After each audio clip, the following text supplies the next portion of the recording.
ચૂંટણી કાર્ડને આધાર કાર્ડ સાથે કરવામાં આવી શકે છે લિંક। કેન્દ્રીય ચૂંટણી પંચ અને UIDAIના અધિકારીઓ સાથે થઈ મહત્વની બેઠક।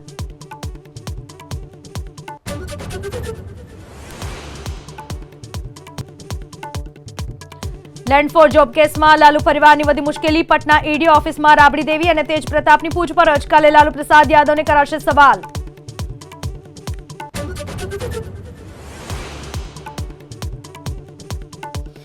प्रतिकूल हवामानने कारणे अमेरिकामां भारे ताराजी। टेक्सास અને કેન્સાસમાં ધૂળની આંધી અને દાવાનળથી ભારે તબાહી। અન્ય વિસ્તારોમાં ચક્રવાતથી મકાન અને વાહનોને નુકસાન।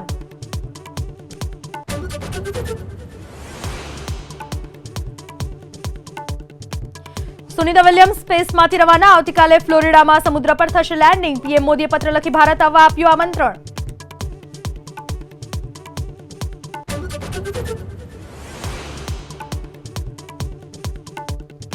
અમદાવાદના પાલણમાં 100 કરોડના ગોલ્ડ કેસમાં નવો ખુલાસો। 57 કિલો સોનું વિદેશથી આવ્યો। 1 કરોડ 37 લાખ રોકડ પણ કરાઈ જપ્ત।